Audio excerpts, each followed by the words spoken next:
Hello दोस्तों, स्वागत है आपका अपने यूट्यूब चैनल व्यूअर क्लासेस पर। मैं डी कुमार। दोस्तों, आज हम 20 जीएस क्वेश्चन डिस्कस करने वाले हैं। इसके पहले जो आज का मोटिवेशनल कोट्स है वो है, जीवन में सफलता की शुरुआत आत्मविश्वास से होती है और जिसके पास आत्मविश्वास है वह विपरीत परिस्थितियों में भी नया रास्ता खोल लेता है। तो इसी के साथ चलते हैं हम लोग अपने क्वेश्चन की ओर। देखते हैं आज का जो पहला क्वेश्चन है वो क्या है। तो शरीर में सबसे अधिक मात्रा में पाया जाने वाला उत्तक कौन सा होता है। तो देखिए, इसका जो आंसर होने वाला है वो आपका आंसर होगा संयोजी उत्तक। और हम थोड़ा सा बात कर लेते हैं उत्तक का, जिसको कि हम लोग टिश्यू कहते हैं।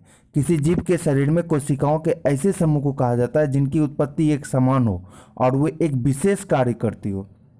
अधिकांशतः उत्तकों का आकार जो होता है या आकृति जो होता है वो दोनों क्या होता है, एक समान होता है, लेकिन कभी कभी असमानता पाई जाती है। अगर हम उत्तक की बात करें तो कुल मिलाकर के 4 प्रकार के उत्तक होते हैं, जिसका नाम मैं आपको बोल देता हूँ। उपकला उत्तक, संयोजी उत्तक, पेशी उत्तक, तंत्रिका उत्तक। और जहाँ हम लोग उत्तक का अध्ययन करते हैं, अर्थात उत्तक के अध्ययन को हम लोग हिस्टोलॉजी कहते हैं, जिसको उत्तक विज्ञान भी कहा जाता है। तो चलिए और कुछ जान लेते हैं संयोजी उत्तक के बारे में। अब हम लोग संयोजी उत्तक मानव शरीर में एक अंग को दूसरे अंग से जोड़ने का कार्य करता है और यह प्रत्येक अंग में पाया जाता है। प्राणियों के संयोजी उत्तकों का मुख्य घटक जो होता है वो है कोलेजन नामक प्रोटीन। और संयोजी उत्तक रेशेदार उत्तक होता है। संयोजी उत्तक शरीर के एक ढांचा प्रदान करता है, शरीर को ढांचा प्रदान करता है। और संयोजी उत्तकों का विशिष्ट कार्य संयोजन करना, अंगों को सही स्थान पर रखना, तो ये सारा काम संयोजी उत्तक का है। चलते हैं अगले क्वेश्चन की ओर। अगला क्वेश्चन देखते हैं क्या है। अगला क्वेश्चन है, समुद्र में फैले तेल को हटाने के लिए जैपर तकनीक किसके द्वारा विकसित किया गया था। तो ये जैपर तकनीक टी ई आर आई द्वारा किया गया था। ये the energy and resource institute कहा जाता है, जिसको हिंदी में हम लोग ऊर्जा एवं संसाधन संस्थान कहते हैं। इसका स्थापना 1974 ईस्वी में किया गया था और इसका हेड क्वार्टर न्यू दिल्ली में। इसके फाउंडर दरबारी एस सेठ है।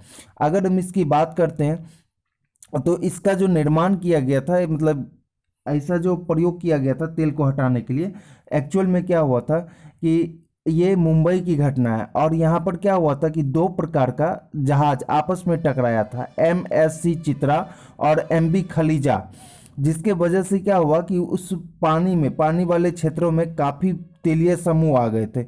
उसी को हटाने के लिए लगभग 15,000 किलो ऑयल जेपर्स का इस्तेमाल किया गया था। इस प्रकार का कहानी था ये आपका। तो चलिए तीसरे नंबर क्वेश्चन की ओर चलते हैं। तीसरा नंबर क्वेश्चन क्या है, किस समिति का संबंध बेरोजगारी से है। तो ये आपका होगा दांत वाला समिति। अगर हम दांत वाला समिति कहते हैं तो ये दांत वाला जो नाम पड़ा था वो मोहनलाल लल्लू भाई दांत वाला का नाम पे पड़ा हुआ था। ये इसका जन्म जो हुआ था वो 18 सितंबर 1909 ईस्वी में गुजरात में हुआ था। अब बाकी जो आपका समिति है वो भी देख लीजिए। स्वामीनाथन समिति जनसंख्या नीति से है, राष्ट्रीय समिति कर सुधार से है, सुरेश तेंदुलकर समिति गरीबी से है। चलिए, तो ये आपका हुआ। अगला क्वेश्चन चलते हैं। अगला क्वेश्चन है आपका, स्वतंत्रता की प्रतिमा स्टेचू ऑफ लिबर्टी कहाँ स्थित है। तो ये आपका न्यूयॉर्क शहर में स्थित है। चलिए इसके बारे में कुछ फैक्ट देखते हैं हम लोग, स्वतंत्रता की प्रतिमा के बारे में, स्टेचू ऑफ लिबर्टी के बारे में। स्टेचू ऑफ लिबर्टी जो हार्वर्ड न्यूयॉर्क में स्थित है और ये एक मूर्ति है और तांबे की मूर्ति है। चलिए, स्टेचू ऑफ लिबर्टी एक लिबर्टी की आकृति है जो कि एक रोमन देवी है और एक रोमन, ये जो है एक महिला का चित्र है। जिन्होंने इसको बनाया वो अपनी माँ के चेहरे पर बनाया हुआ था। वह दाहिने हाथ में एक मशाल रखती है और बाएं हाथ में एक किताब रखती है जिस पर लिखा हुआ है जुलाई 4 IV और MDCCLXXVI, जिसका अर्थ होता है 4 जुलाई 1776, जिसका अर्थ आपका यहाँ पर होता है। ये 4 जुलाई 1776 क्या है, क्योंकि इसी दिन जो है ये स्वतंत्रता मिला था USA को, अमेरिका को। स्टेचू ऑफ लिबर्टी अभी मैंने बताया कि किसी पुरुष की नहीं बल्कि एक महिला की मूर्ति है। मूर्तिकार ने इसका चेहरा अपनी माँ के चेहरे पर बनाया था। और उसके बाद हर साल स्टेचू ऑफ लिबर्टी को देखने के लगभग 32 लाख लोग यहाँ पर आते रहते हैं। इसका जो पूरा नाम था स्टेचू ऑफ लिबर्टी का, वो लिबर्टी इनलाइटनिंग द वर्ल्ड था। ये मूर्ति 1886 ईस्वी में फ्रांस ने अमेरिका को उपहार में दिया। और इसको जो दुनिया के सामने लॉन्च किया गया था वो लॉन्च किया गया था 1886 ईस्वी को, लेकिन इसका जो सीड है वो 1878 ईस्वी में पेरिस के विश्व मेले में ही दिखा दिया गया था। और अगर हम बात करें इसमें, तो इसका लगभग जो ऊंचाई वो 22 मंजिला इमारत के बराबर है। कुछ और फैक्ट अगर हम देखना चाहें तो इस मूर्ति के मुकुट पर 7 कील हैं जो सातों महाद्वीपों और समुद्रों को दर्शाती है। एक कील की लंबाई लगभग 9 फीट है। और अगर हम इसकी और कुछ ज़्यादा इसके बारे में जानना चाहते हैं तो स्टैचू ऑफ लिबर्टी को फ्रांसीसी और अमेरिका द्वारा दान दिए गए पैसे से बनाया गया था। कुछ इसका स्टैचू ऑफ लिबर्टी जो है इसी के डुप्लीकेट एक पाकिस्तान, मलेशिया, ताइवान, ब्राज़ील और चीन में बनाया गया है। जस्ट इसका डुप्लीकेट है। तो ये आपका स्टैचू ऑफ लिबर्टी है। उसके बाद अगले क्वेश्चन की ओर चलते हैं। अगला क्वेश्चन देखते हैं। ये आपका देखिए यहाँ स्टैचू ऑफ लिबर्टी है ये दोनों, लेकिन इससे भी ऊंचा आपके भारत में स्टैचू ऑफ यूनिटी है, इसलिए इसको बीच में डाला गया है। चलिए अगले क्वेश्चन की ओर चलते हैं। अगला क्वेश्चन है, सरकारी आंकड़ों के मुताबिक किस प्रधानमंत्री के शासनकाल में सबसे ज़्यादा 49 बार अलग अलग राज्यों में राष्ट्रपति शासन लगाया गया? देखिए कुछ पेपर में आपको यहाँ पर 49 की जगह 50 मिलेगा, तो 50 बार सबसे अधिक बार जो है किसने लगाया हुआ था? अगर हम सबसे अधिक बार की बात करें तो वो आपके इंदिरा गांधी, जिसको कि हम लोग लेडी मैन कहते हैं, और अटल बिहारी वाजपेयी 5 बार जो है 5 बार इनके रीजन में लगा हुआ था।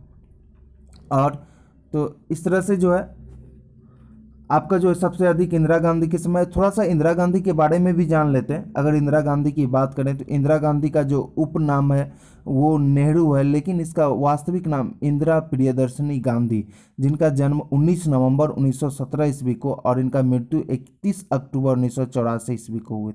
1966 से 1977 तक लगातार 3 पारी के लिए भारतीय गणराज्य की प्रधानमंत्री रही थी, और चौथी पारी 1980 से लेकर के 1984 में। और भारत की अभी तक में एकमात्र महिला प्रधानमंत्री इंदिरा गांधी हो चुकी है। और इनका जो मृत्यु हुआ था वो जो है 2 व्यक्तियों ने किया था, और वो 2 व्यक्ति कौन थे तो वो भी जान लीजिए आप। इनका हत्या 2 सिख गार्ड बेअंत सिंह और सतवंत सिंह के द्वारा किया गया था। इनका जो जन्म हुआ था वो प्रयागराज में, इनके पति हैं फिरोज गांधी।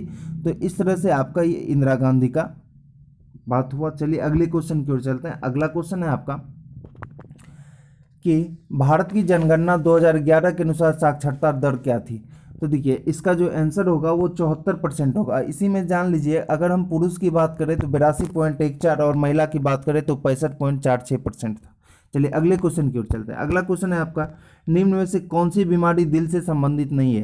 तो देखिए दिल से संबंधित इसमें एक है डिप्थीरिया, वो दिल से संबंधित नहीं है क्योंकि ये गले की बीमारी है।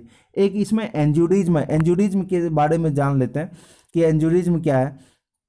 शरीर के किसी भी हिस्से से अचानक खून निकलता है, और कारण क्या होता है? दिल की धड़कन बढ़ जाना, नसों में तेज दर्द, अर्थात इस तरह घुटने के पीछे आंख प्लीहा में होता है। तो ये आपका एंजियोरिज्म एक बीमारी है।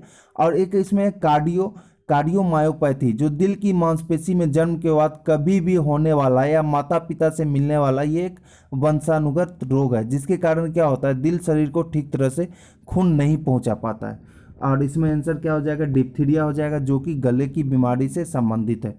चलिए अगले क्वेश्चन की ओर चलते हैं। अगला क्वेश्चन है, रक्त के तरल भाग को क्या कहते हैं? तो रक्त के तरल भाग को प्लाज्मा कहा जाता है। और इसमें एक देखिए सीरम भी है। सीरम क्या होता है? रक्त में सीरम वह घटक है जिसमें रक्त कोशिकाओं और थक्का जमाने वाले कारकों का पूर्ण रूप से अभाव होता है, तो वो आपका सीरम कहलाता है। और पानी तो समझ में आ रहा होगा आपको। उसके बाद है लसिका। लसिका भी देख लीजिए कि जब रुधिर कोशिकाओं से होकर बहता है तब उसका द्रव भाग कुछ भौतिक, रासायनिक या शारीरिक प्रतिक्रियाओं के कारण कोशिकाओं की पतली दीवारों से छन कर बाहर जाता है। बाहर निकला हुआ यही रुधिर लसिका कहलाता है। तो चलिए अगले क्वेश्चन की ओर चलते हैं। अगला क्वेश्चन है, अंतरिक्ष में यात्रा करने वाला प्रथम कुत्ता का नाम क्या था? तो देखिए अंतरिक्ष में यात्रा करने वाला प्रथम कुत्ता का नाम लाइका था, जो कि ये मादा स्वान थी और यह रूस की थी। 1957 में लाइका को रूस ने स्पुतनिक 2 यान में सवार करके अंतरिक्ष की यात्रा पर भेजा था। चलिए अगले क्वेश्चन की ओर चलते हैं। अगला क्वेश्चन है आपका, वायुमंडल में सर्वाधिक मात्रा में कौन सी निष्क्रिय गैस होती है? तो वायुमंडल में सर्वाधिक मात्रा में जो निष्क्रिय गैस होता है वो ऑर्गन होता है।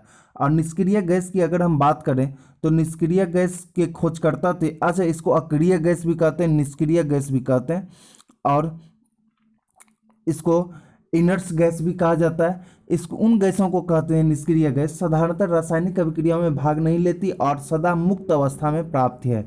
जे इनमें से कौन कौन सा आ जाएगा आपका, helium, neon, argon, krypton, xenon, radon. तो और कुछ जान ले, इसको दुर्लभ गैस भी कहते हैं। इस निष्क्रिय गैस या अक्रिय गैस के खोजकर्ता जो थे लोकेयर थे और रैमजे रैले थे। रेडॉन गैस वायुमंडल में नहीं पाया जाता है, अर्थात अगर क्वेश्चन पूछे कि वायुमंडल में कौन सा निष्क्रिय गैस नहीं पाया जाता है तो वो आपका रेडॉन हो जाएगा। चलिए, तो ये तो आपका हो गया निष्क्रिय गैस। अगला चलते हैं हम लोग, अगला है आपका पृथ्वी के क्रस्ट के भीतर की हलचल का अध्ययन किसमें किया जाता है। तो देखिए, पृथ्वी के क्रस्ट के भीतर की हलचल का अध्ययन जो किया जाता है वो किसमें किया जाता है, तो प्लेट टेक्सोनिक्स। प्लेट टेक्सोनिक्स क्या है, तो इसी को हम लोग प्लेट विवर्तनिकी कहते हैं, जो कि पृथ्वी के स्थल मंडल में बड़े पैमाने पर होने वाली गतियों की व्याख्या प्रस्तुत करता है। साथ ही महाद्वीपों, महासागरों और पर्वतों के रूप में धरातलीय उच्चावाची के निर्माण तथा भूकंप और ज्वालामुखी जैसी घटनाओं के भौगोलिक वितरण की व्याख्या प्रस्तुत करने का प्रयास करता है। अगर हम प्लेट विवर्तनिकी में विवर्तनिकी शब्द का देखें तो ये यूनानी भाषा से लिया गया है, जिसका अर्थ होता है निर्माण से संबंधित। अब प्लेट शब्द का सबसे पहले जो प्रयोग किया था वो कनाडा के भूवैज्ञानिक थे टूजो विल्सन ने किया था। अब प्लेट टेक्टोनिक्स शब्द का पहली बार प्रयोग मॉर्गन द्वारा किया गया था। तो चलते हैं अगले क्वेश्चन की ओर। अगला क्वेश्चन है आपका, भारत के किस शहर ने पहली बार व्यावसायिक रूप से बिजली का उपयोग किया था। तो यह आपका हो जाएगा दार्जिलिंग। तो और एक चीज़ जान लीजिए कि डीजल से पहली बार बिजली का उत्पादन दिल्ली में 1905 में हुआ था और भारत के बेंगलोर शहर में सबसे पहले बिजली आई हुई थी। अगला क्वेश्चन चलते हैं।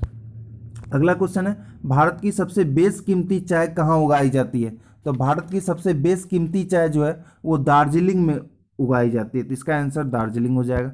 अगला क्वेश्चन चलते हैं। अगला 14 नंबर क्वेश्चन आपका क्या है, भारत के किस राज्य में फुलर झील स्थित है। तो भारत के उत्तर प्रदेश राज्य में फुलर झील स्थित है और इसी को हम लोग गोमती ताल कहते हैं या पंगैती फुलर ताल भी कहते हैं। यहीं से गोमती नदी का उद्गम भी होता है।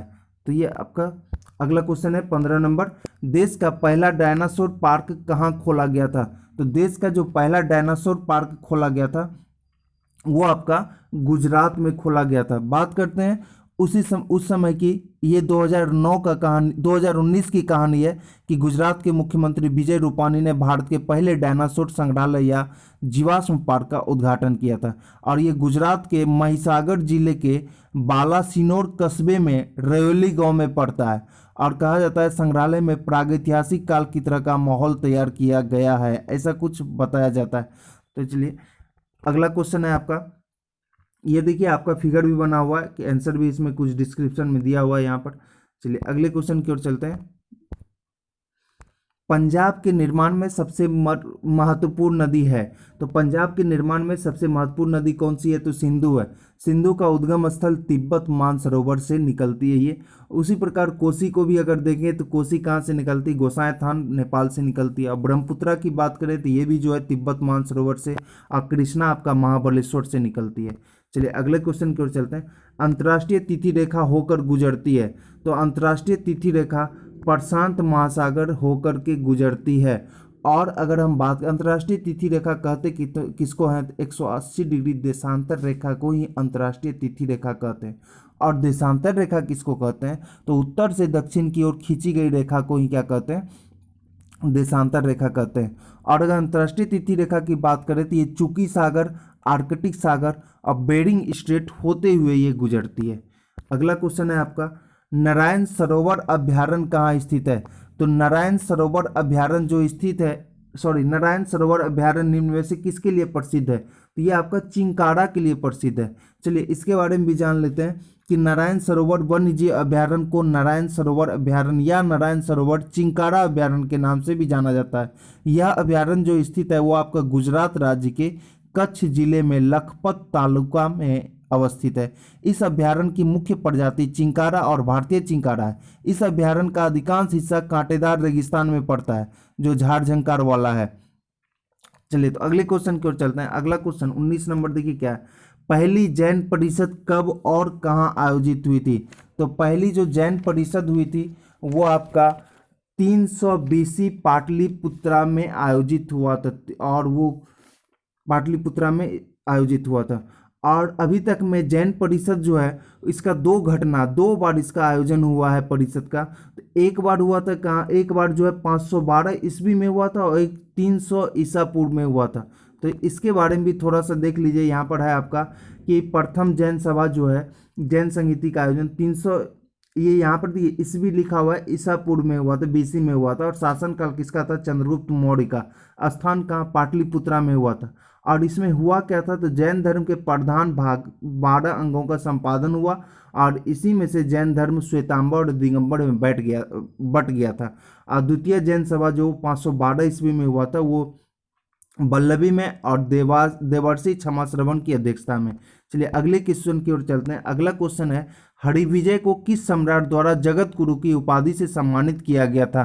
तो हरिविजय को अकबर के द्वारा जो है जगत गुरु कहा गया था। ऐसा कहा जाता है कि हरिविजय सूरी 1526 से 1595 ईस्वी तक के जैन मुनि थे, और उसने अकबर को जैन दर्शन के बारे में बहुत अच्छे से समझाया था। इस वजह से अकबर ने उसको जो है जगत गुरु की उपाधि दी थी। तो ये आपका आज का 20 क्वेश्चन था।